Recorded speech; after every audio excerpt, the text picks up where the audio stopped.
नमः शिवाय दोस्तों सोमवार का व्रत चैत वैशाख श्रावण मार्गशीर्ष व कार्तिक माह में प्रारंभ किया जाता है। मार्गशीर्ष माह की अपनी एक अलग विशेषता होती है। सोमवार मार्गशीर्ष का विशेष दिन माना जाता है। तो आइए सुनते हैं मार्गशीर्ष में पड़ने वाले सोमवार व्रत की कथा। किसी नगर में एक धनी व्यापारी रहता था। दूर दूर तक उसका व्यापार फैला हुआ था। नगर के सभी लोग उस व्यापारी का सम्मान करते थे। इतना सब कुछ संपन्न होने के बाद भी वह व्यापारी बहुत दुखी था, क्योंकि उसके पास कोई पुत्र नहीं था, जिस कारण अपनी मृत्यु के पश्चात व्यापार के उत्तराधिकारी की चिंता उसे हमेशा सताती रहती थी। पुत्र प्राप्ति की इच्छा से व्यापारी प्रत्येक सोमवार शिव की व्रत पूजा किया करता था और शाम के समय शिव मंदिर में जाकर शिव जी के सामने घी का दीपक जलाया करता। उसकी भक्ति देखकर माँ पार्वती प्रसन्न हो गई और भगवान शिव से उस व्यापारी की मनोकामना पूर्ण करने का निवेदन किया। भगवान शिव बोले, इस संसार में सबको उसके कर्मों के अनुसार फल की प्राप्ति होती है। जो प्राणी जैसा कर्म करते हैं उन्हें वैसा ही फल प्राप्त होता है। शिव जी के द्वारा समझाने के बावजूद माँ पार्वती नहीं मानी और उस व्यापारी की मनोकामना पूर्ति हेतु वे शिव जी से बार बार अनुरोध करती रहीं। अंततः माता के आग्रह को देखकर भगवान भोलेनाथ को उस व्यापारी को पुत्र प्राप्ति का वरदान देना पड़ा। वरदान देने के पश्चात भोलेनाथ माँ पार्वती से बोले, आपके आग्रह पर मैंने पुत्र प्राप्ति का वरदान तो दे दिया, परंतु उसका यह पुत्र 16 वर्षों से अधिक समय तक जीवित नहीं रहेगा। उसी रात भगवान शिव उस व्यापारी के स्वप्न में आए और उससे पुत्र प्राप्ति का वरदान दिया और उसके पुत्र के 16 वर्ष तक जीवित रहने की बात भी बताई। भगवान के वरदान से व्यापारी को खुशी तो हुई, लेकिन पुत्र की अल्प आयु की चिंता ने उस खुशी को नष्ट कर दिया।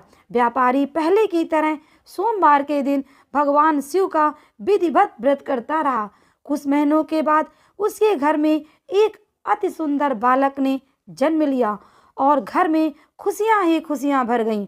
बहुत धूमधाम से पुत्र जन्म का समारोह मनाया गया, परंतु व्यापारी को पुत्र जन्म की अधिक खुशी नहीं हुई, क्योंकि उसे पुत्र की अल्प आयु के रहस्य का पता था। जब पुत्र 12 वर्ष का हुआ तो व्यापारी ने उसे उसके मामा के साथ पढ़ने के लिए वाराणसी भेज दिया। लड़का अपने मामा के साथ शिक्षा प्राप्ति के लिए चल दिया। रास्ते में जहाँ भी मामा भांजे विश्राम हेतु रुकते, वहीं यज्ञ करते और ब्राह्मणों को भोजन कराते। लंबी यात्रा के बाद मामा भांजे एक नगर में पहुँचे। उस दिन नगर के राजा की कन्या का विवाह था, जिस कारण पूरे नगर को सजाया गया था।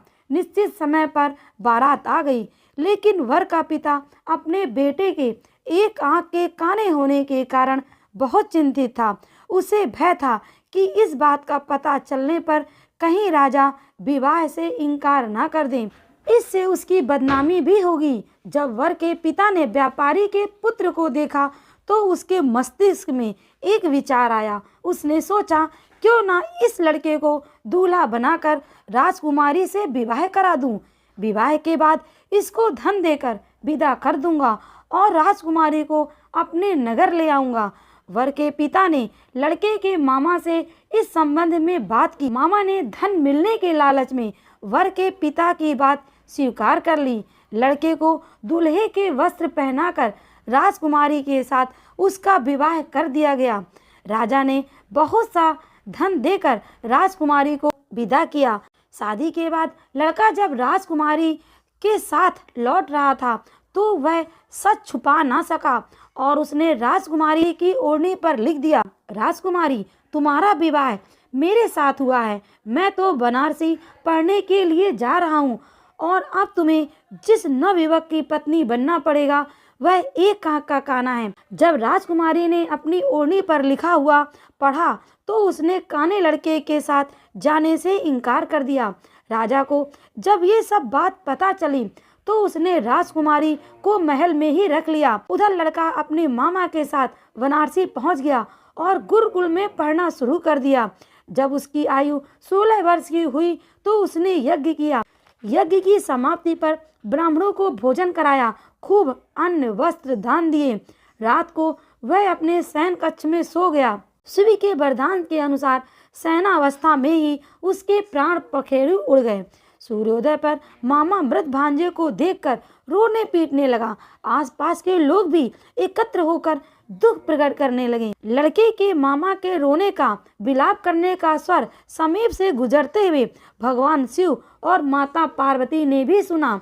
माता पार्वती ने भगवान से कहा, हे प्राणनाथ, मुझे इसके रोने का स्वर सहन नहीं हो रहा है। आप इस व्यक्ति के कष्ट को अवश्य दूर करें। भगवान शिव ने माता पार्वती के साथ अदृश्य रूप में समीप जाकर देखा तो भोलेनाथ माता पार्वती से बोले, यह तो उसी व्यापारी का पुत्र है जिसे मैंने 16 वर्ष की आयु का वरदान दिया था। इसकी आयु पूरी हो गई। माँ पार्वती ने फिर भगवान शिव से निवेदन कर उस बालक को जीवन देने का आग्रह किया। माता पार्वती के आग्रह पर भगवान शिव ने उस लड़के को जीवित होने का वरदान दिया और कुछ ही पल में वह जीवित होकर उठ बैठा। शिक्षा प्राप्त करके लड़का मामा के साथ अपने नगर की ओर चल दिया। दोनों चलते हुए उसी नगर में पहुंचे जहां उसका विवाह हुआ था।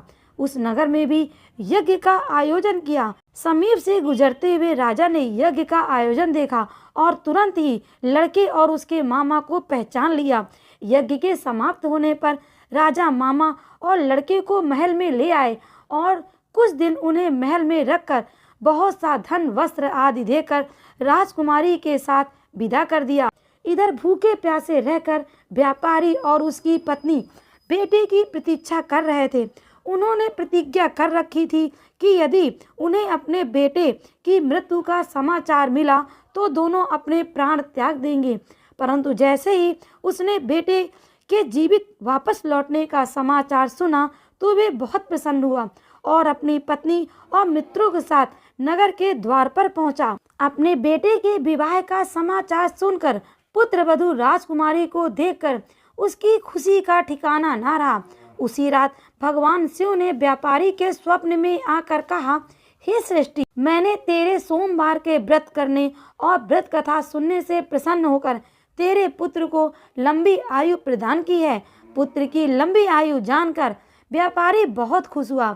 शिव भक्त होने पर सोमवार का व्रत करने से व्यापारी की सभी मनोकामनाएं पूर्ण हुई।